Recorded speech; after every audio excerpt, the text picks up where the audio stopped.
Dober dan in lepo pozdravljeni v naši družbi in seveda hvala lepa, da ste se odločili, da boste današnje popoldne preživeli v naši družbi.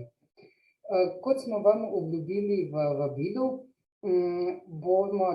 je danes z nami Vanja Jovičevič, avtorica učnih gradiv za spoznavanje okolja v učnem kompletu Mojnande, in jaz, Tihana Kurtin-Jeraj, urednica učnih gradiv za spoznavanje okolja. Danes se nam je pa tudi pridružila Tina Slatinek, učiteljica prvega razreda na osnovni šoli Šalek iz Velenja. Tina je navdušenka nad učnim kompletom Mojnande, kajti že drugo leto zapored ga uporablja pri pouku. Poleg tega, da uporablja naša učna gradiva, je pa tudi prava navdušenka nad likom Nandeta, torej nad papagajem Nandetom, ki ga zelo domiselno in na inovativne načine vpeljuje v svoj pouk.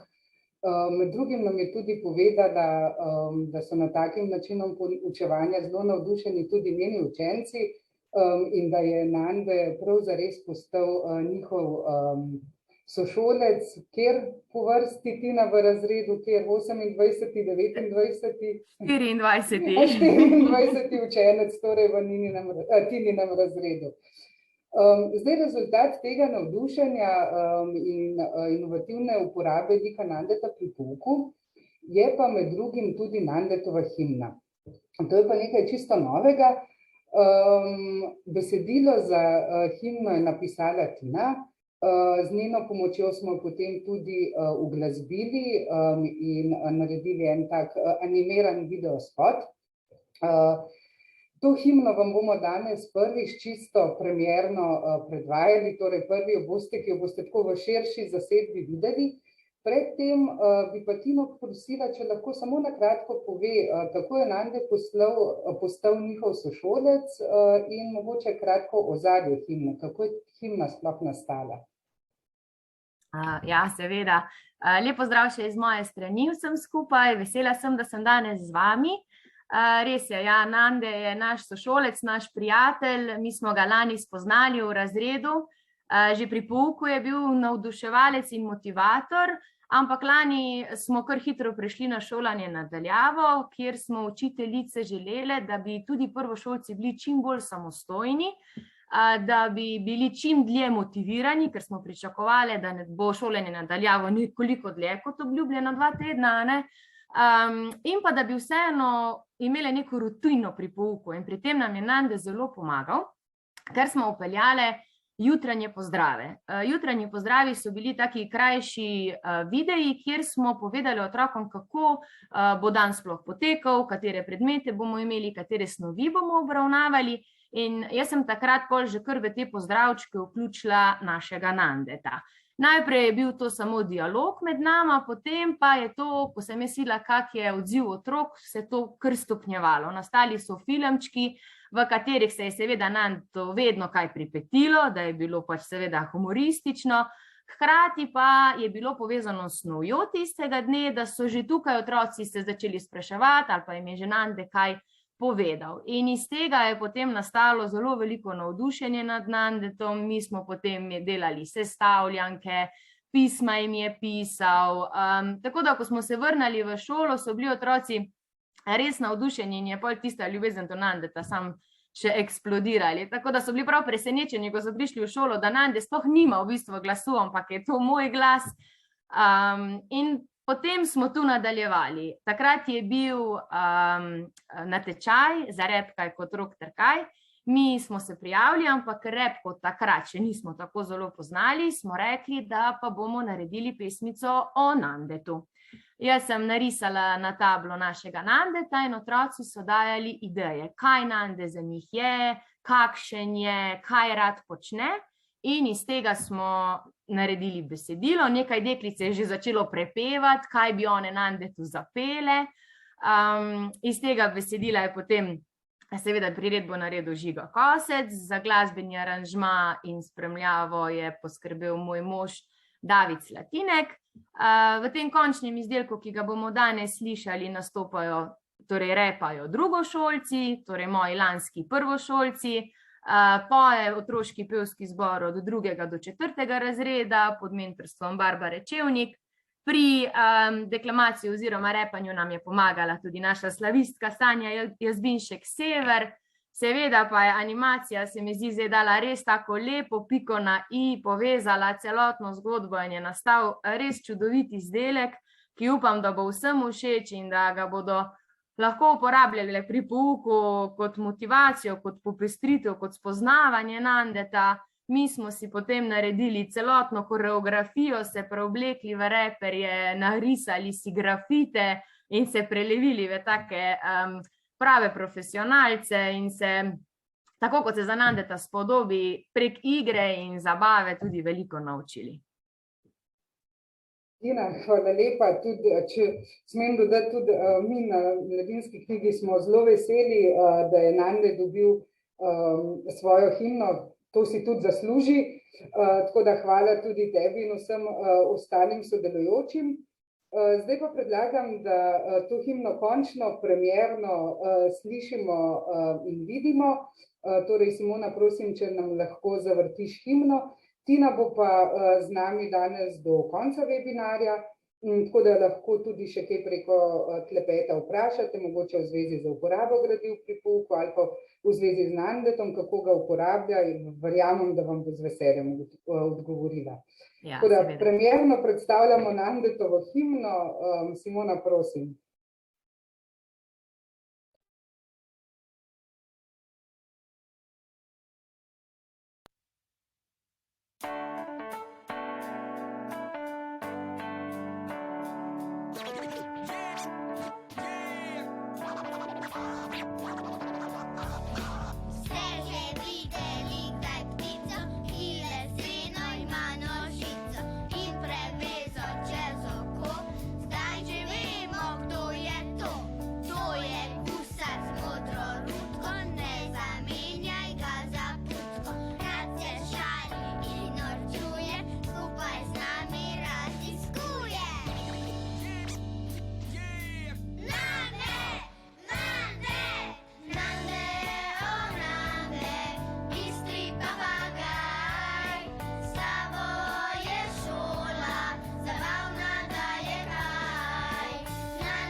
Tako, to je bila naša nova himna.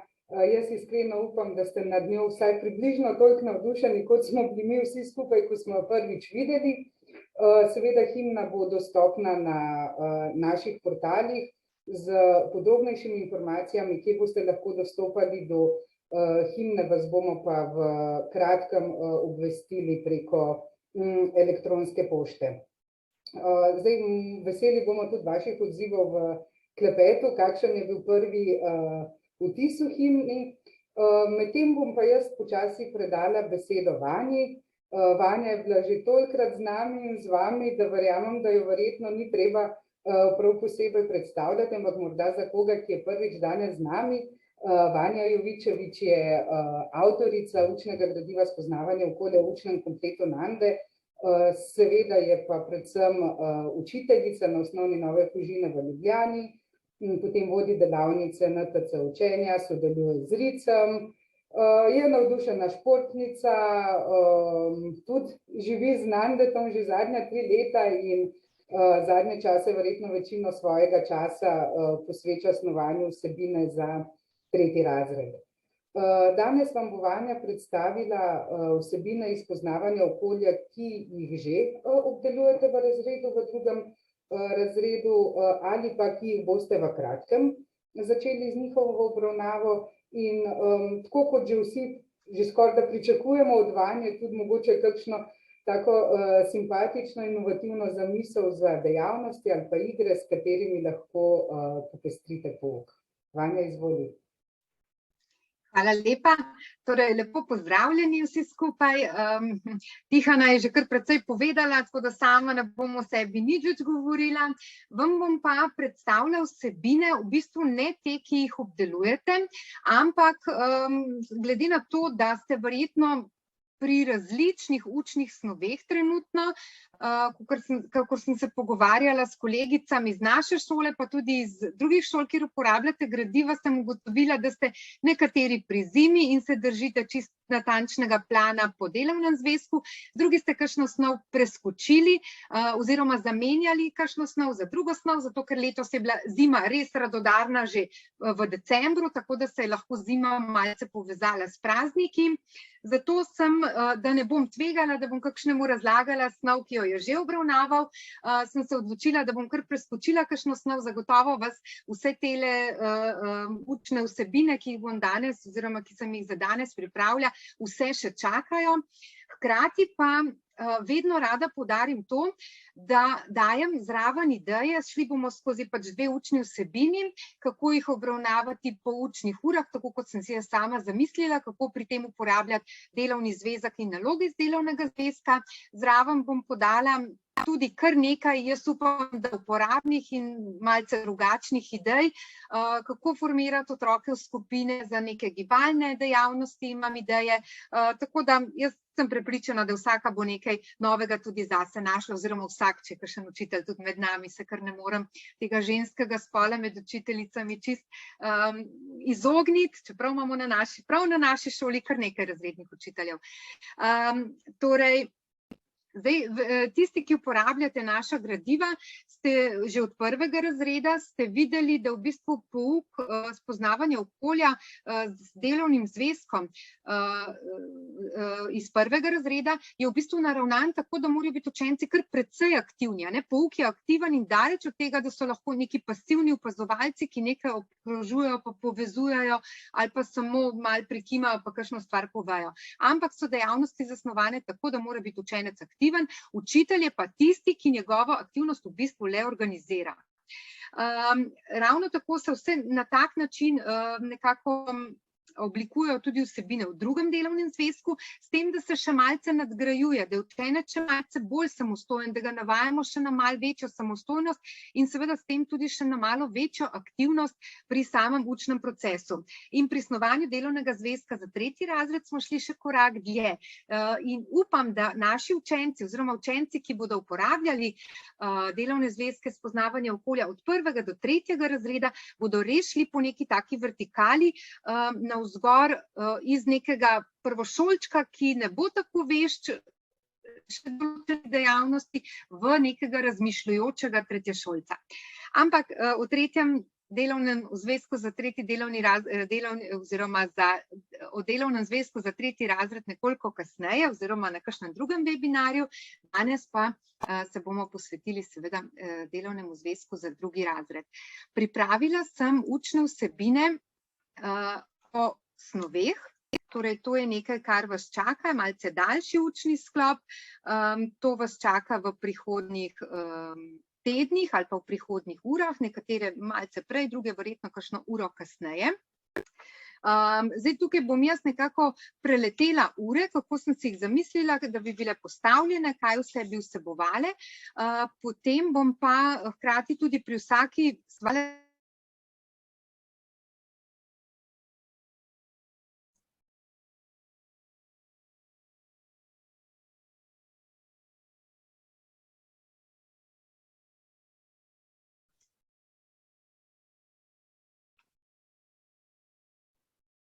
Simona, Tihana, se oprosti, me sliši?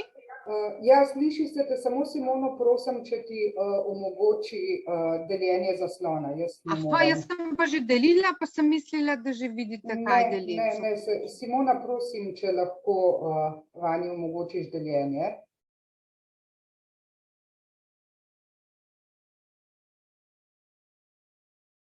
Jaz ti žal ne morem.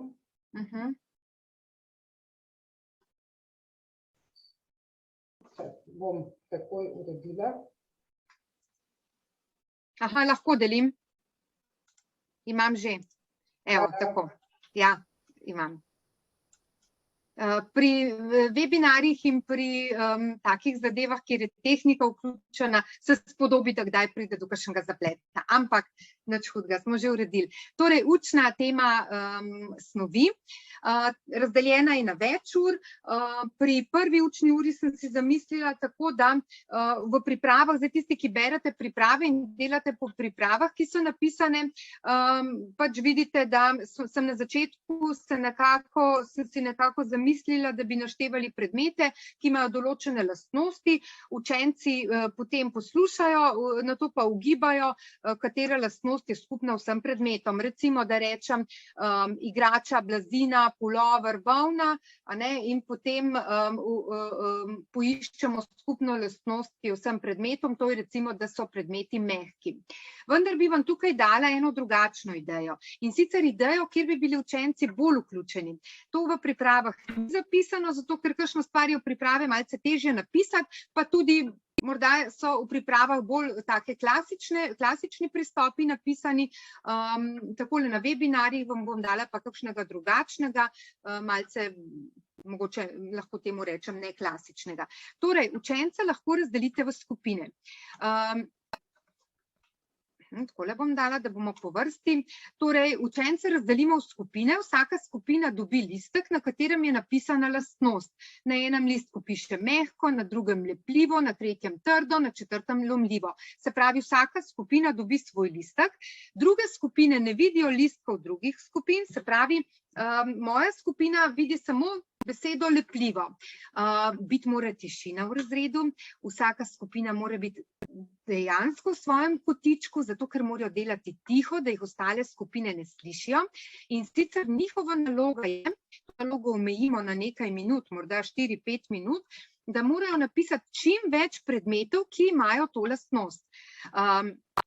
Skupina imate, se pravi, torej nekaj 4-5 minut časa, da napišejo čim več predmetov s to lastnostjo, in ko mine čas, ko skupine napišejo lastnosti, tukaj desno sem recimo napisala, kaj vse bi lahko bilo za lomljivo, svinčnik, steklo, kost je lomljiva, zob, plastična žlica, noht in tako naprej.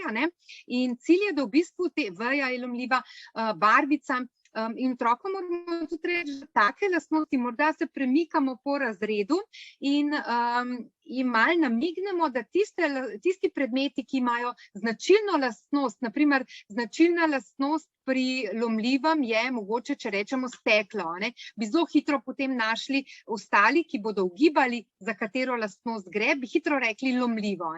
Torej, lahko najprej rečejo zob, kost, nohta, to so take mičkano bolj oddaljeni predmeti, ki so pa dejansko, velikokrat rečemo, noht se je zlomil, kost je zlomljena, zob je zlomljen in tako naprej, ampak to bodo, ker cilj je, da skupina našteje čim več predmetov in da so te predmeti čim bolj taki, da jih ostale skupine težje uganejo, to lastnost. Torej, pri taki vrsti naloge bodo učenci aktivni.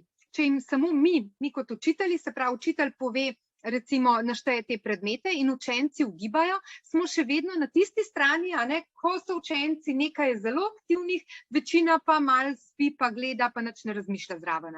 Če pa obrnemo proces, se pravi, da so učenci tisti, ki nizajo te ideje, so pa večinoma vsi kar precej aktivni.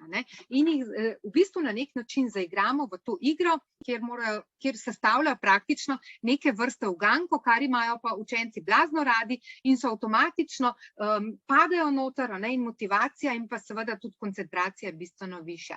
S tem naredimo en uvod v učno snov, v učno snov snovi, kjer sicer ne govorimo še direktno iz kakšne snovi je, ampak govorimo pač, kakšne lastnosti tista snov ima.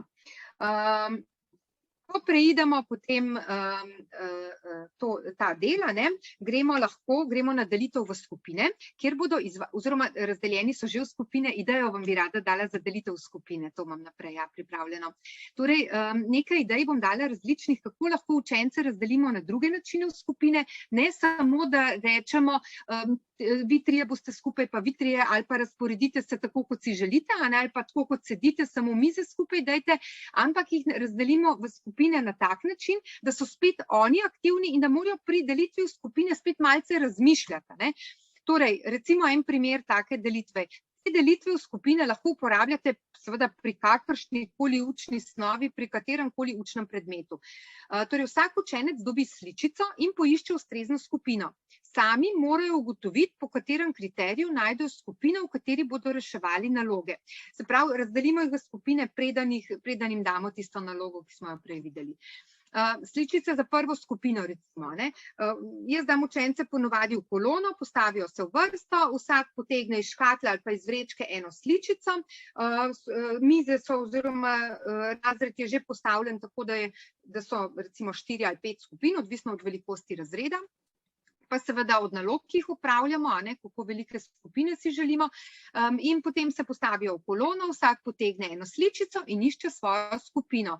Naprimer, sličice za prvo skupino, na mizi te skupine bo ena sličica s plastenko. Učenci, ki bodo se usedli za to mizo, pa bodo iz te škatle potegnili plastično žlico, lego kocko, plastični krožnik, plastični kozarec. Torej, sam mora ugotoviti, poiskati, po katerem kriteriju se bo lahko usedel za določeno mizo. Recimo, druga skupina bo imela na mizi kovinski šilček oziroma sličico kovinskega šilčka. Na sličicah bodo pa za to skupino sponka, za papir, kovinska, vilice, žebu in tako naprej, se pravi predmeti iz kovine. Tretja skupina lesen svinčnik, četrta skupina steklen kozarec. Torej, hkrati, ko se razdelijo skupine, pove vsaka skupina, iz katere snovi oziroma zakaj se je usedla za tisto mizo oziroma zakaj spada njegova sličica, njena sličica v tisto skupino. S tem ponovimo snov prvega razreda, ko so spoznavali različne, iz katerih snovi so predmeti, kovino, les, steklo, plastiko. Potem seveda delamo po delovnem zvezku, šla sem toliko nazaj, rešujemo naloge po delovnem zvezku, torej pri prvi nalogi za prvo nalogo jim damo na mizo plastično žlico, potem košček lesa, kovino, steklo, papir, za vsako, to je napisano v pripravi, tako da si lahko to še v miru pogledate, kako sem si to uro zamislila. Za vsako skupino poiščejo še več predmetov, ki spadajo vanjo. No, potem pa na mizo dobijo plastično žlico, kovanec in list papirja. Pogovorimo se, iz katerih snovi so te predmeti in napovejo, ali bo ta predmet plaval ali se bo potopil. Se pravi, najprej ugotovimo, iz katerih snovi so, označijo, kakšni so na vtip te predmeti, izberejo si še en predmet sami ali pa mi na vsako mizo postavimo še en dodaten predmet, ki ni tukaj narisan v delovnem zvezku, ga dorišajo in povejo, iz katere snovi je, kakšen je na vtip, trd, mehak in ali plava.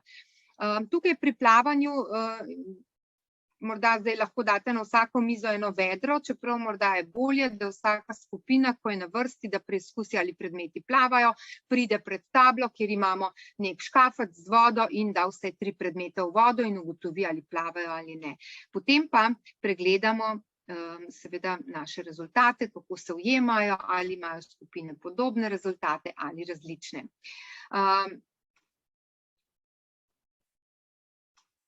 Torej skupine za konec poročajo o svojem delu. Potem imamo drugo uro. V drugi uri bomo gledali, kako predmeti z različnimi lastnostmi oziroma iz različnih snovi spreminjajo lahko obliko. V razred prinesem različna orodja, škarje, klešče, valjar, nož, žagico, če ima možnost, in ta orodja vse poimenujemo, učenci ugotavljajo, zakaj se kakšno orodje uporablja. Zdaj tukaj lahko naredite spet, ja, prosim. Oprosti, PowerPoint je še malo odzadaj ostal, veš, mi smo še zmedli pri, kako se razvrstijo v skupine. Potem pa se nekaj ni pri delitvi v redu. Zdaj si pa na pravi strani, ja? Ja, zdaj smo pa pri orodju, zdaj je pa okej. Potem bom pa kar takole listala, čeprav potem, bom tako listala. Ja, hvala. Tihana, mi lahko samo poveš, a je zdaj v redu, a smo na pravi strani? Zdaj smo pri orodju, pri drugi uri. Pri orodjih, ja, v redu, potem bom tako pustila, da je celo zaslonski način, zato ker boste boljše videli. Torej, pogovarjamo se, kaj vse lahko s temi orodji delamo, kaj vse preoblikujemo. Seveda tukaj lahko dajemo zelo hitro kakšno vprašanje za razmišljanje, ki jih imam jaz zelo rada, zato da otroci nizajo ideje, s tem jih pač vključim veliko bolj v sam učni proces, kot pa samo rečem, zakaj uporabljamo škarje, pa 3 učenci rečejo, en reče striže, drug reče z njimi režemo, tretji reče mogoče še lase si strižemo z njim in tako naprej, a ne, pol je pa konec. Če dam pa prav vprašanje za razmišljanje, da si izberemo enega od teh orodij in rečemo, zakaj vse bi lahko uporabljali ta in ta predmet, ne, recimo, oziroma to in to orodje, naprimer valjar, zakaj vse bi ga lahko uporabljali. Seveda je tisto, da valjamo testo nekako najbolj klasičen način, potem pa čakamo na tiste malce bolj ustvarjalne ideje otrok. In če se fokusiramo na eno stvar, ne, bomo več ustvarjalnih idej dobili, kot pa če bomo naštevali za vsa možna orodja, zakaj vse jih uporabljamo. Pomembno je, da jih prepoznajo, da jih poimenujejo, potem se pa na enega fokusiramo, da sprožimo ta miselni proces, a ne da začnejo razmišljati in jih spet vpletamo v sam učni proces. No, potem pa vzamemo list papirja. Jaz za uvod, recimo, se mi zdi zelo fajn, da spet ne samo kakšne lastnosti ima papir, no kaj lahko z njim naredimo, pa 3-4 stvari naštejemo, pa na tablo napišemo in potem otroci v svoje delovne zvezke, ampak ne bo to čisto tista zadnja dejavnost. Bistvo je, da tukaj rečemo, recimo, poglejte tale list papirja. Zakaj vse bi lahko uporabljali list papirja?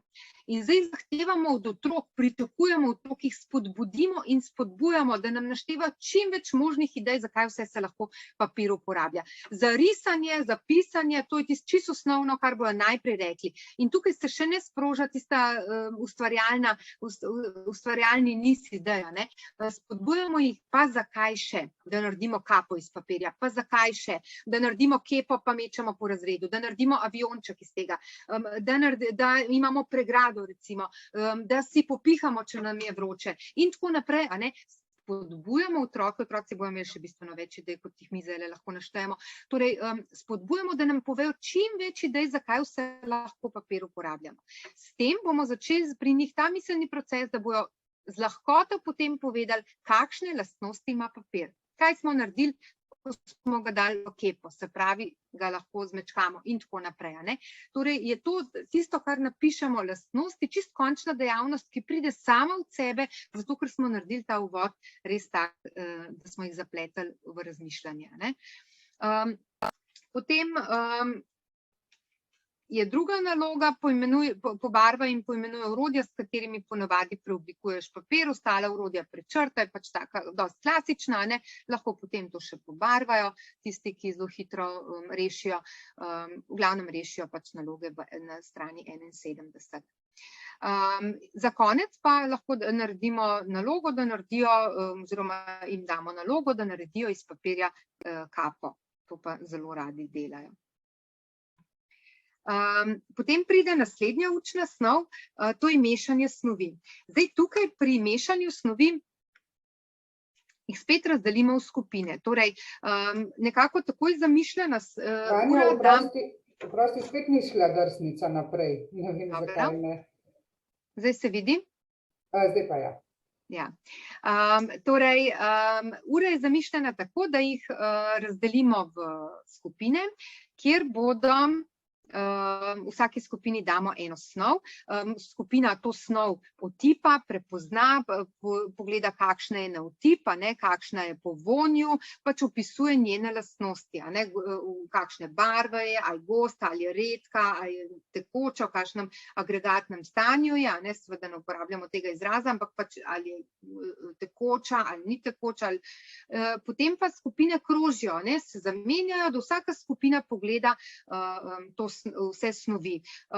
Na mizah imamo lahko moko, sladkor, olje, pač take, da so različne na otip, različne morda po vonju, predvsem pa različne po videzu, različne po gostoti, različne po barvi, po agregatnem stanju in tako naprej. Nato pa snovi zmešamo med seboj. Zdaj bi vam dala, pa preden gremo na naslednje naloge, idejo, kako lahko učence razporedimo v skupino. Upam, da se zdaj vidi naslednja stran, kako delimo otroke v skupino. Namreč spet, torej,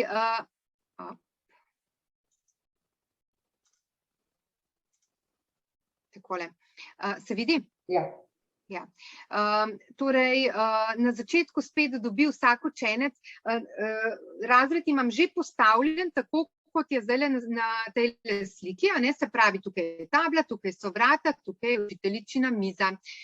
Razred postavim točno tako, kot je tukaj narisano, oziroma pazim, da ga postavim tako, kot imam narisano na sličicah. Namreč vsak učenec dobi točno tak kartonček. Zato mora biti razred točno tako postavljen. Seveda imam toliko miz in toliko stolov, kolikor imam učencev v razredu, in vsak dobi kartonček, na katerem je na enem izmed stolov rdeča pika. To pomeni, da je to njegov stol. Otroci se tukaj postavijo pred tablo, potegnejo listek in se orientirajo, kako bodo šli do svoje mize oziroma kje je njihova miza. To je malce orientacije po razredu, znajdanje v prostoru na podlagi nekega načrta, kot uvod, branja recimo nekih skic, načrtov in tako naprej, kar bi bilo za drugi razred čisto sprejemljivo. To lahko bi uporabili tudi v prvem razredu, pa tudi v tretjem razredu. Nalogo lahko utežimo tako, da morda damo navodila za tiste boljše bralce ali pa narišemo labirint, ki ga pripelje do njegovega stola. V glavnem vsak kartonček je označen z drugo rdečo piko, in tako se vsi učenci posedejo, glede na to, kateri listek potegne.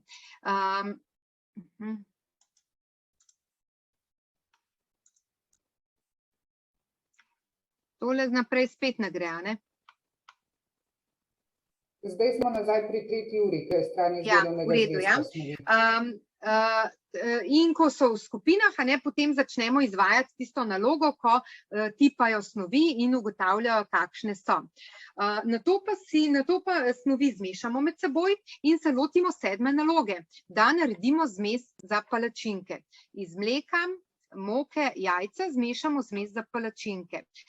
Potem pa ugotavljamo, če bi pogledali samo zmes, bi znali ugotoviti, ne da bi prej videli, kaj smo dali v to zmes, bi znali ugotoviti, kaj je notri, jih sprašujemo z podobnimi vprašanji in potem razmišljajo, bi znali ugotoviti, seveda eni bodo rekli, ja, ker so videli, kaj je notri, drugi bodo rekli ne. V glavnem pridemo do zaključka, da te zmesi ne moramo dati narazen, da bi ugotovili, iz česa je sestavljena, lahko pa iz nje spečemo dobre palačinke. Zdaj tisti, ki imate možnost, vem, da na večini šol je to malce težje izvedljivo, ampak kjer je možnost, pa lahko seveda tudi spečete palačinke ali pa to nalogo date, če je čas v podaljšanem bivanju, da to naredijo v podaljšanem bivanju.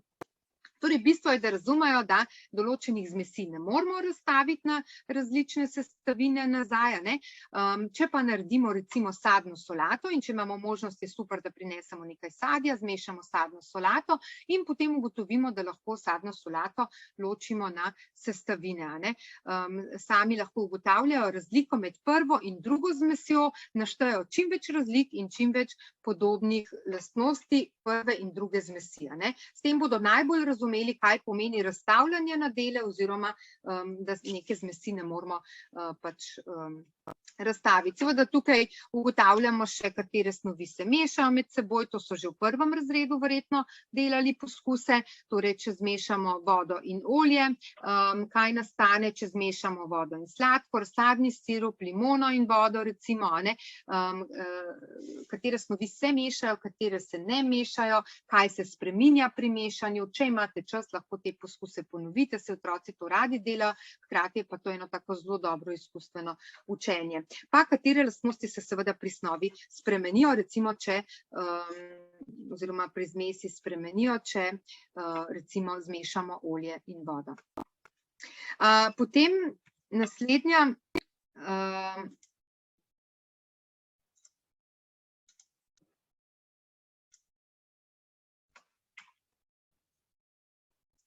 ne vem, kaj se sploh vidi. Dobro. Aha, mogoče še tole ideja za eno dodatek, da en tak dodatek k taki učni uri, lahko je za domačo nalogo ali pa ideja za delo potem tudi po skupinah, v parih ali pa posamezniki, lahko to skupina naredi ali pa posamezniki. Dajmo jim različne, jaz sem tukaj pač nametala neke snovi oziroma kečap, čebulo, čokoladno torto, pomarančni sok, smetano, poper, banane, kis in sir. In naloga učencev je, da naredijo iz tega, recimo iz vsaj 3 snovi, ne z vseh, lahko jim določimo, iz 3 snovi si morajo zbrati, 3 jedi si morajo zbrati, ki jih lahko skupaj zmešajo, vendar ne smejo biti take, kot jih v resnici jemo. Lahko dajo poper v sok recimo, ali pa smetano zmešajo s kisom, pa dodajo, ne vem, čebulo in tako naprej. Mora ena taka nenavadna zmes nastati in potem ugotavljajo, ali lahko to zmes ločijo nazaj, ali jo ne morejo ločiti na prvotne sestavine. Lahko jim celo mi omejimo, da naredijo zmes, ki je ne morejo ločiti, ali pa da naredijo zmes, ki jo lahko ločijo potem na posamezne sestavine. Seveda bodo otroci to z veseljem delali, ker se bodo zraven zabavali, ker bo to ena tako nelogična jed, neka nelogična zmes. Kečap bodo lahko dali na čokoladno torto, pa primešali, ne vem, mogoče poper, kar se jim bo zdelo verjetno strašno zabavno, ampak ravno skozi to zabavo, skozi to nelogičnost v bistvu bodo razumeli, kako lahko zmesi mešamo in kako jih lahko razstavljamo. Potem naslednja ura je namenjena ločevanju. Tukaj se bodo učili, kako lahko zmesi na različne načine ločujejo, glede na to, iz katerih sestavin je oziroma snovi je sestavljena zmes. Za začetek seveda ponovimo, kaj to je zmes, kako jo lahko ločimo, katere zmesi lahko ponovno ločimo, potem pa preidemo spet na delo v skupinah. Zdaj tukaj spet lahko za delo v skupine uporabimo katero od prejšnjih idej, lahko kakšno drugo navedemo, lahko recimo meni zelo ljub način postavljanja v skupine je tudi ta, da dobijo na začetku, se pravi, da na vsako mesto razporedimo eno sličico, na začetku asociacijo oziroma par, ki spada k tej sličici in zelo pogosto je to vezano nekako na učno snov, naprimer, če bi dala, ne vem, sličico nekega, tukaj neke zmesi, naprimer, ne vem, sadno čokolado, sadno solato, pa bi dala na začetku jabolko, in potem bi mogel najti sadno solato in tako naprej. Morda neko sestavino pa zmesa, tako da iščejo sličice in se razporedijo skupine. Zdaj, morda se komu zdi, da to traja dolgo časa, ampak morda traja dolgo časa enkrat ali pa dvakrat, ko učence na tak način delimo skupine, potem se pa zelo hitro navadijo. Hitro se postavijo v vrsto, hitro potegnejo sličico in hitro začnejo iskati, kam spadajo. Zato porabimo 2, 3, morda 4 minute, ki dosti več ne. Je pa se mi zdi to en tak način, ki jih spodbudi, pri katerem razmišljajo, nehajo se kregati, kje so v skupini, zakaj so s tem, zakaj so z onim, zato ker vejo, da pri igri kreganja ni. Tako da je zelo tak hiter način, ko se otroci tega navadijo. Vsak nov način pa za otroke na začetku morda kakšno minuto več časa seveda vzame. Torej potem v skupinah seveda 4 postaje naredimo. Na prvi postaji imajo fižol in riž, na drugi postaji riž, vodo pa cedilo, na tretji riž, kovinsko sponko, magnet in na četrti polento ali pa zdrob in riž in sito. In potem prikažemo, kaj bodo delali, poimenujemo, kako se ta postopek ločevanja zmesi imenuje, prebiranje, sejanje, potem sejanje s cedilom in pa sejanje z magnetom. In potem v razpredelnico, ki si jo narišajo ali v zvezek ali pa jo imajo na listku, ki ga imajo na mizi, potem seveda opišejo, kako so posamezne snovi ločevali. Potem je pa še ena gibalna igra. Torej, to lahko naredite super povezavo z športno vzgojo. Če imate prostor v razredu, lahko to v razredu, lahko med odmorom to igro igrate. To je ena super igra tudi za kakršnokoli drugo učno snov. Sosed v počep sem jo poimenovala. Učenci stojijo, nažalost nimam sličice, sem si jo pripravila, pa sem jo v šoli pozabila, da bi jo prilepila v tole prezentacijo. Ampak se bom tako nazorno prikazala, da boste razumeli, kako izgleda. Torej, učenci stojijo v krogu, na sredini je učitelj, učitelj meče žogo in tistemu, ki vrže žogo, se pravi, prvotna igra je tako, nekomu vrže žogo, ta jo ujame in njegova dva soseda morata počepniti. In potem ti on vrže žogo nazaj, vrže žogo naslednjemu, spet soseda počepnita. Tiska pozabe počepniti, je diskvalificiran. To je taka klasična igra, ki verjetno ste jo že kje zasledili. Fajn igra za športno vzgojo ali pa pač, jaz sem jo prilagodila pa učni snovi pri spoznavanju okolja in sicer tako, da tistemu, ko vržem žogo, recimo v tem primeru jaz rečem lahko nek predmet. Učenec, ki žogo ujame, mora pa povedati snov, iz katerega je ta predmet. Na primer rečem kozarec, pa on reče lahko plastika ali pa steklo. Oboje bom upoštevala, da je pravilno. Važno, da mu ta miselni tok teče, da nekaj hitro reče nazaj. Soseda morata pa počepniti, sta tiho, ampak morata počepniti. Lahko bi nalogo otežili, pa bi rekli, otrok, ki ujame žogo, pove, iz katere snovi je, soseda morata povedati vsak še en predmet iz te snovi, pa hkrati počepniti. To je že kar za razmišljati. Probajte, boste videli, na začetku se bojo kar precej hecali, ne bo šlo tako gladko, ampak to je fajn, zato ker imamo kombinacijo miselnega procesa in gibanja, in možgančki delajo. Torej, lahko tudi rečemo, naprimer, če pri tej učni snovi uporabljamo, jaz kot učitelj, ki vržem žogo, lahko rečem neko snov, on mora pa povedati, a se jo da razdeliti na sestavine ali ne, mogoče, ne vem, sadna solata, zelenjavna juha in tako naprej, tako da tukaj imate neskončno množnosti, pa jih tudi lahko izkoristiti res za vsako učno snov. To malo za popestritev, pa da je zraven mogoče kakšno medpredmetno povezovanje ali pa enostavno samo za igro med odmorom, podaljšanem bivanju in tako naprej. Potem sledi temu 5. ura.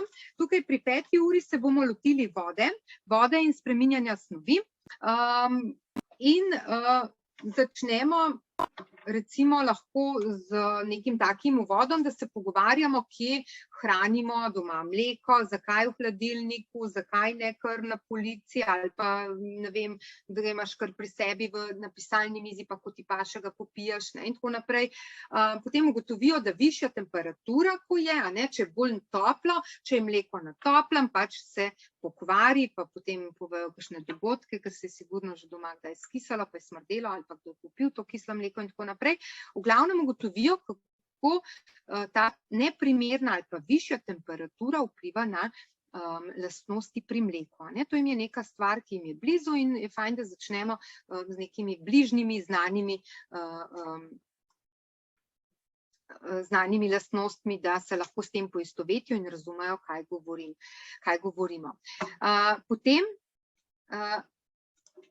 Potem se lahko igramo, ugotovimo, mogoče še to, kako pa pri vodi recimo temperatura vodo spreminja, pa začnejo, to bojo zelo hitro pogruntali, pa začnejo ugotavljati, da je voda lahko led, da se spremeni v led, to vejo, potem morda se bo kdo spomnil tudi, da se voda spremeni v paro oziroma jih na to napeljamo mi. Ko pač obdelamo vse te, tale poskus s kruhom naredimo, oziroma z jabolkom, pardon, damo na okensko polico košček jabolka, tam pač na začetku pred poskusom ga narišajo, potem ga opazujemo en teden, kakšne po 3 dneh, po 1 tednu, in govorimo o spremembah po 1 tednu, govorimo, katere lastnosti so se pri jabolku spremenile, kaj je vplivalo na spremembe, pač temperatura, zrak, in potem preidemo na tole vodo, v trdnem, tekočem in plinastem stanju. Zdaj, tukaj imam eno fajn gibalno igrico, ki jo lahko vključite, za tiste, ki vse ne bodo mogoče razumeli ali pa da si bodo bistveno lažje zapomnili brez naše razlage dodatne, da če je voda najprej, če je voda v ledeni obliki, se pravi, da je v trdem agregatnem stanju, da je led, kaj je potrebno, da se stali in kaj je potrebno, da iz tekoče vode nastane para. Jaz sem to igro kar nekako priredila po znani igri kamen, škarje, papir, to otroci radi igrajo, in sicer sem, zdaj verjetno poznate kako se igra ta kamen, škarje, papir, če ne poznate, vam bodo otroci hitro povedali, ker mislim, da čisto vsi obvladajo. Torej, najprej so vsi učenci led. Premikajo se kot led, gibajo se tako, da na videz kotalijo okorno, ledene kocke so in kotalijo neko trdo kepo, ledeno kepo. Na znak lahko damo glasbo, pa potem, ko glasba utihne, drugače pa otroci pač kotalijo to kepo, na znak 3-krat zaigrajo z najbližjim sošolcem kamen, škarje, papir. Kamen, škarje, papir, vsak pokaže ali kamen, ali škarje, ali papir. In zmagovalec, tisti, ki dobi 2 točki, ne vem, škarje premagajo papir in tako naprej, če jim pokaže škarje, drugi pa papir, pač tisti, ki pokaže škarje, do točko, in zaigrata še enkrat. In spet, tisti, ki dobi 2 točki, njega ogreje sonce, naredimo zgodbo iz tega, to imajo tudi radi, ogreje ga sonce in ta bo postal, če led ogreje sonce, postane voda. In tisti, ki ostanejo led, ki so izgubili, ostanejo led, ledene kocke, se gibajo tako kot prej, valijo kroglo naprej. Tisti, ki postanejo voda, pa se gibajo tako kot pri plavanju, plavajo, z rokami nakazujejo žabco, kravelj, karkoli in se gibajo. Na znak stop ali pa pač kakršen znak se dogovorimo, led mora poiskati drugi led, voda pa drugo vodo in spet zaigrajo. Led z ledom, voda z vodo, spet kamen, škarje, papir. In spet sonce ogreje zmagovalca.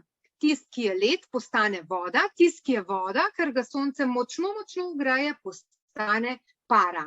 In gremo spet zaigrati igro kamen, škarje, oziroma spet naprej gibamo. Led išče na znak, spet led bo poiskal led, voda vodo, para paro. In tisti, ki pri pari zmaga na koncu, pač se usede pred tablo in čaka še ostale zmagovalce. Ni tako zakompliciran kot navodilo, zdaj dolgo traja, ampak se pa otroci strašno zabavajo, pa zelo radi to igrajo. In samo povemo jim, da sonce ogreva, sonce segreva, lahko rečem ogenj segreva led, kaj nastane, če segreva led, nastane voda, kaj nastane, če se segreva voda, nastane para.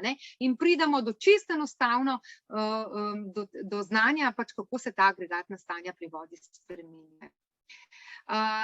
To spet lahko malo pokoristite s športno vzgojo ali pa enostavno v razredu brez problema to zaigrate, ker ne rabite nekega velikega prostora. Potem temu sledim pač vsi ti poskusi, ki jih imamo v delovnem zvezku, zmrznjeno kocko ledu položimo na krožnik, kocka ledu jo narišejo, kako izgleda, potem narišejo, kaj mislijo, se pravi, da se bo zgodilo, in pa potem, kaj po 3 urah nastane iz te kocke ledu, kakšna lužica na krožniku bo nastala, potem narišejo po 3 urah. Potem imamo tukaj še eno gibalno igro, ki jo lahko spet izkoristimo pri pouku spoznavanja okolja ali pa pri športni vzgoji. In zadnja ura, ki je namenjena snovem, to so pa nevarne snovi. Pač pogovorimo se, katere snovi so nevarne. Po klasičnem načinu lahko prinesemo pač različne plastenke, kjer so znaki za nevarne snovi, ali pa jim že 1 uro prej naročimo, da oni pogledajo doma in prinesejo ali v šolo kakšno tako plastenko, kjer je znak za nevarno snov, seveda prazna, ali pa da si samo pogledajo, pa mogoče narišajo in povejo, kaj ki vidijo te znake za nevarne snovi. Verjetno se moje prezentacije spet ne vidi, sem malo pozabila vmes. Bom dala.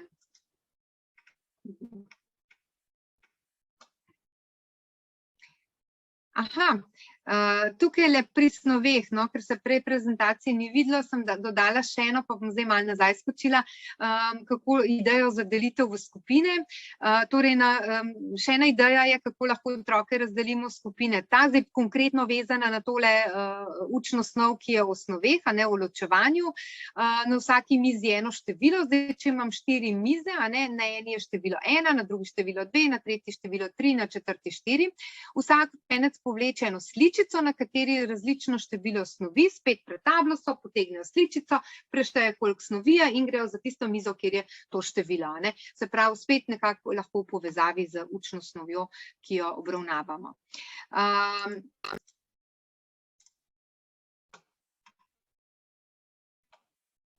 Samo da najdem, kje smo končali. No, potem pa še zadnja ura, preverjamo znanje z Nandetom, tukaj so pa zajeti pač vsi učni cilji, ki jih morajo učenci znati po obravnavi te učne teme in pač rešujejo, kakor ste pač navajeni, ali da vi učitelji preverite znanje in pobarvate smejkote, ali pa da se učenci sami ovrednotijo, ko preverite, ali imajo prav ali narobe. Zdaj, na kratko bom preletela še učno temo vreme, ki vas čaka tudi v prihodnjih urah oziroma v prihodnjih tednih. Tukaj bi mogoče se ustavila predvsem pri teh dodatkih, kako obravnavamo lahko to učno temo. Na začetku seveda imamo to vremensko napoved, ki je lahko zelo dobro izhodišče, da ponovimo znake za vreme. Potem povemo vremensko napoved za Slovenijo. Na tablo lahko pritrjam te vremenske znake, na sredino lahko napišemo tudi večje kraje v Sloveniji, pa zraven pritrjujemo znake glede na to, kakšno je vreme. Lahko pa spet zadevo obrnemo. Ne, da sem jaz vremenski napovedovalec, ampak učence spet lahko ali jih razdelim v pare, ali v trojke, ali v skupince, odvisno, koliko jih imate v razredu, kaj si lahko privoščite, kakšne skupine lahko naredite, pa rečete, ne, vsak sestavi vremensko napoved čisto po svoje, za nek kraj, lahko vsakemu date en kraj, pa ne se zmišljujejo, potem lepimo po tabli, rišemo zraven znake za vreme, učenci pa govorijo vremensko napoved. Zdaj tukaj sploh ni pomembno, kako jo bojo povedali, neki sigurno že vejo, slišali so jo po radiju, slišijo jo po televiziji, nekje v možgančkih ostane, in naj prikliče v spomin tisto, kar vejo. Se pravi, tukaj smo obrnili proces, ne da vi razlagate vremensko napoved, pa oni govorijo, kakšno je vreme, ali pa sam znakce rišajo, ne oni se zmislijo vremensko napoved, ne potegnejo tisto znanje, ki ga imajo iz pete, pa tudi, če bo povedal samo danes je sončno, se vseeno, ampak je razmišljal in je do nečesa sam prišel. In ko bodo poslušali vremenske napovedi drugega, bomo potem ugotavljali, kakšne vremenske znake za to, in če ne bodo recimo, če nobena skupina ne bo povedala nekega vremena, ki ste si ga vi zamislili, da bi ga mogli, boste pa vi povedali še potem svojo vremensko napoved. Tako da to je v bistvu te obrneni načini, da ne vi razlagate učencem, ampak učenci vam so zelo dobri, ker so učenci bistveno bolj aktivni in dejavni in več razmišljajo, pa tudi veliko več od ure potem odnesejo. No, tukaj sem izpostavila tale rebus, ki je zelo lušten vremenoslovec, je sestavljen res dejansko iz 3 besed, vreme, nos in lovec. Mogoče naj to otroci čisto sami rešijo, pa naj dvigne roko tisti, ki reši, da vidite, kje so, ali so sposobni kakšne take stvari reševati ali ne. Sicer teh rebusov je v delovnem zvezku kar nekaj in naslednji korak, ko se jih bojo navadili reševati, naj se kakšnega sami izmislijo. V tej učni snovi sem si tudi zamislila, da bi morda lahko sestavljali sestavljanje uganke, tukaj, če malo preskočim naprej, pač cilj je, da znajo povezati vremenske znake z vremenom, seveda z letnimi časi, da prepoznajo, kakšno je vreme, da znajo v vremenu kaj povedati, in pa potem obravnavamo oblake in pa veter, in na koncu imajo spet en rebus, kjer ga spet rešijo. In za konec učne snovi lahko sestavljajo uganke. V uganko lahko vključijo značilnosti vremenskega pojava, značilnosti za kateri letni čas, torej s tem bodo sestavljanje uganki, recimo prvič jih radi delajo, drugič je pa to res tisti višji nivo razmišljanja, ker če zna uganko sestaviti, bo zelo dobro razumel tudi učno snov. Pa tudi ne zna, ne razmišljajo, kako bi lahko v uganko dal sonce, naprimer. Če boste vi uganko sestavili, spet 3 bojo razmišljali ali pa prebrali neko že sestavljeno, 3 bojo razmišljali, 3/4 bo malo razmišljali, malo ne, 3 bojo pa skozi okno gledali, pa pojma ne bojo imeli, kaj ste sploh vprašali. Torej, če jim pa rečete, zdaj pa dajte vi uganke sestavljati, se bo pa to obrnilo, bojo pa se trudili pa z veseljem, ker jih boste potem postavljali drug drugemu, in kaj lepšega, kot sošolcev postavljati ali pa drugi skupini uganke, sploh pa, če dajemo še kakšne točke zraven ali pa ne vem, karkoli, pač kakor se odločite. Za sestavljanje ugank jih lahko damo v pare, postavljajo jih ostalim. Recimo ideja za delitev v pare tukaj, z matematiko povezava, medpredmetna povezava z matematiko. Učenci so spet v vrsti, v vrečki so računi seštevanja in odštevanja, ali pa pač katerekoli, no dobro, drugi razred seštevanja in odštevanja, vsak izvleče iz škatle račun, medtem pa postavimo na vsako klop listek, na katerem je število, ki predstavlja rezultat 2 računov. In v eni klopi sedita 2 učenca, 2, ki imata enake rezultate, se usedeta, sta par in sestavljata uganke. In ravno tako lahko, če se vrnem zdaj nazaj, tudi pri reševanju določenih učnih snovi, lahko jih damo v pare, pa rečemo, naprimer tukaj, ko bomo obravnavali oblake, dajmo pogledati v nebo, če imate možnost pred šolo, je seveda to najbolj fajn, pa najdete moramo en dan, ko je vsaj kakšen oblak na nebu, ali pa da ni čisto oblačno nebo, torej si v paru zbereta oblak in ga narišeta in sodelujeta, da jih čim bolj navajamo na to sodelovalno učenje, ki se bo seveda potem v 3. razredu še bolj nekako stopnjevalo in nadaljevalo. Da znajo delati v skupini, da so strpni drug do drugega, da so fair drug do drugega, da oba sodelujeta in tako naprej. To je proces, ki ga ne moramo potem kar v enem razredu vključiti, pa ga morajo kar znati.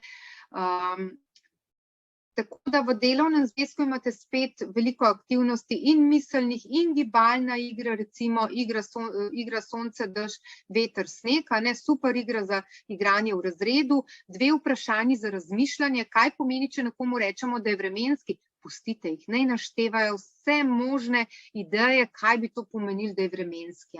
Boste videli, kaj vse pride z otroških ust. Potem recimo, zakaj je dobro, da so na nebu oblaki? Spet pustimo domišljiji prosto pot, naj naštevajo. Vse najprej bojo tiste klasične ideje, zato da dežuje, zato da imajo rastline vodo, zato ne. Ampak potem bodo prišle pa ustvarjalne ideje. Nimamo mi odrasli, ki imamo zablokirane te ideje, toliko idej, kot jih bojo otroci, če jih bomo spodbujali k takemu načinu razmišljanja. Spet se v delovnem zvezku prepletajo in ustvarjalne vsebine, seveda s fotografijami, realnimi fotografijami, ki jih morajo otroci seveda tudi videti in seveda tudi videti, kako izgledajo pojavi v resnici. Potem imamo omenjene pri 11. nalogi naravne nesreče, spet razmišljajo, katere naravne nesreče prikazujejo, opisujejo naravne nesreče in potem imamo igro veter ali vreme in letni časi. Navodila za vse igre, ste že ugotovili, so na koncu delovnega zvezka. 1 ura je namenjena izdelavi vetrnice in pa seveda potem tudi delu s to vetrnico, da ugotavljajo, kaj premika vetrnico, kdaj se vetrnica hitreje vrti in kdaj se počasneje vrti. To ugotavljajo, če imamo srečo, da zunaj piha veter, bodo to z lahkoto ugotavljali. Potem, kaj se zgodi, če hodi z vetrnico v roki, kaj se zgodi, če teče z vetrnico v roki. To naj kar sami ugotavljajo, spet jih lahko damo v pare in v parih rešujejo te naloge. Zadnja ura oziroma zadnja snov pri vremenu je pa seveda preverjanje znanja, da vidimo, ali so vse cilje, ki so v učnem načrtu, pa z tega področja, usvojili ali niso.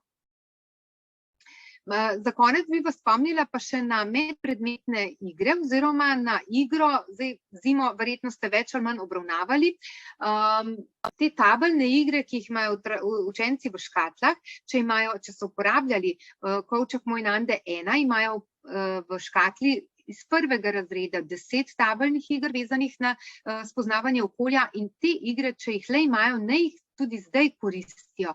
Super so zato, da prikličejo že znano. Tisto, kar so se v prvem razredu učili, da s to igro prikličejo ali pa enostavno rečete, za domačo nalogo se igrajte to in to igro. Zdaj, če so v podaljšanem bivanju in če imajo v šoli te igre, se lahko za domačo nalogo igrajo igre ali pa v kakšnem jutranjem varstvu ali med odmorom. To je super za priklic že znanega oziroma za priklic tiste učne snovi, ki so v prvem razredu že obravnavali. Hkrati pa, zdaj, glede na to, da smo v taki situaciji, da smo en teden v šoli, kakšen teden pa tudi doma, oziroma da spet delamo sem pa tja preko Zooma, upam, da to delate čim manj, ampak ne vas spomnim, da so to super igre za popestritev tudi za delo nadaljavo.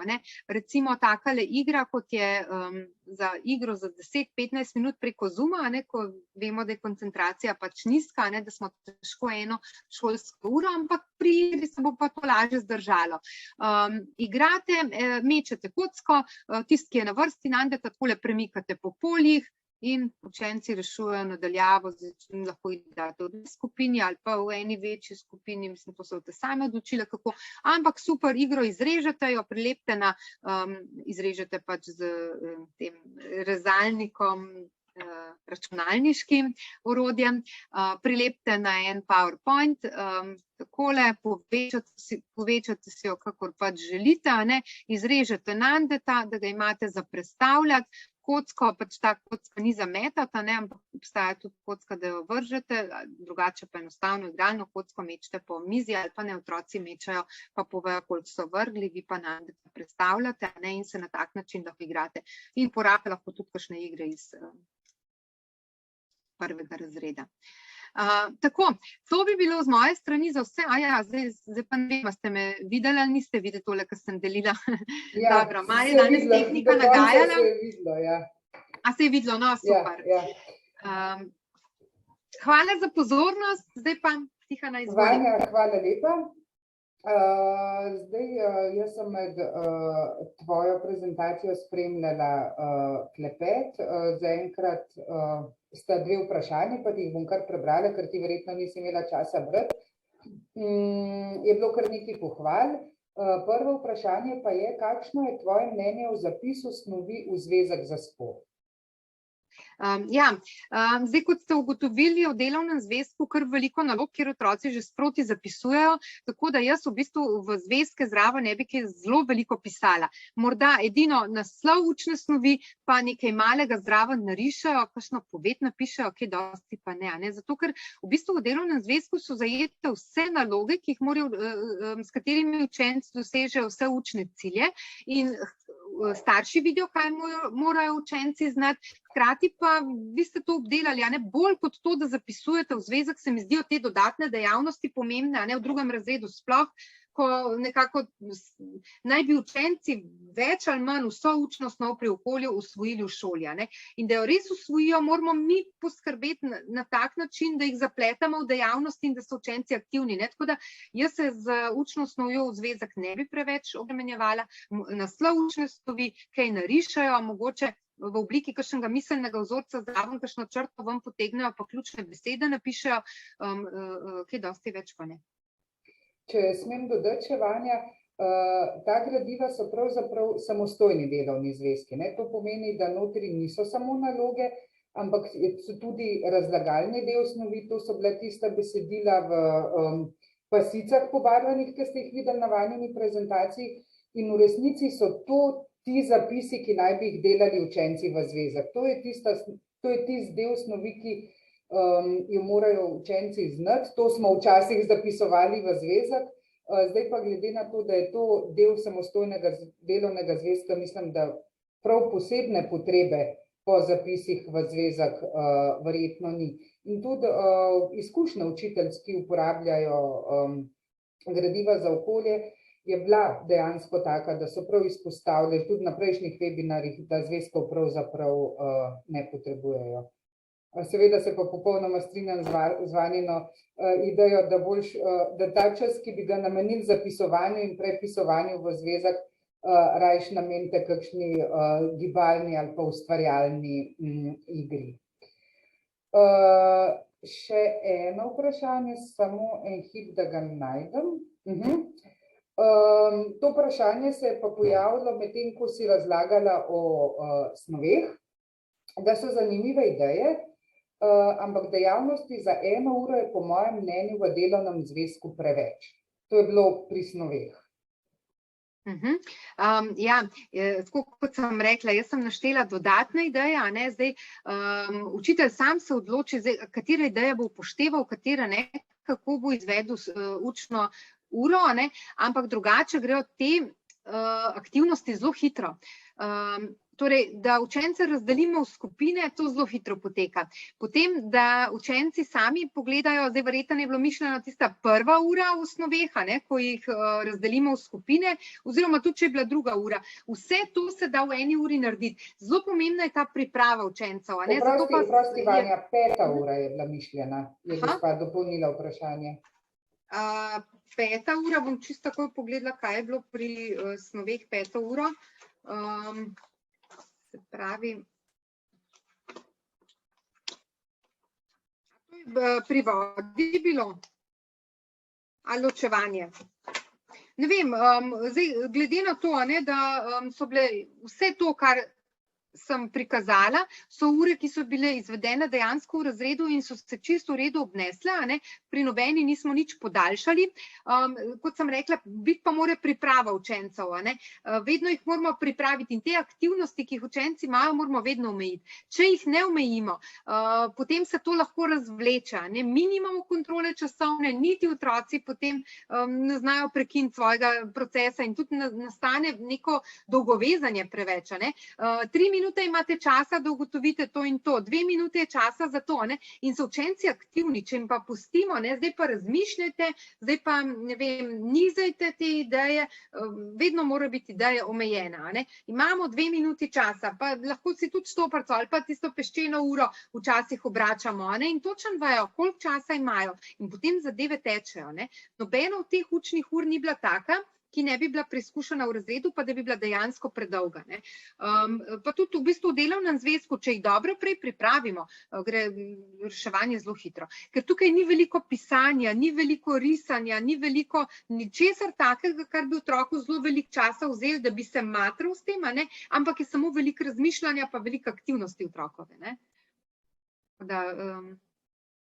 To je to, kar je bilo vprašanje za enkrat, tako da mogoče se tudi mi omejimo še na 1 minutko, pa počakamo, če bo še kakšno vprašanje prišlo, lahko tudi seveda za Tino Slatinek, ki že drugo leto uporablja v 1. razredu naša učna gradiva, mogoče še za kakšno njeno izkušnjo.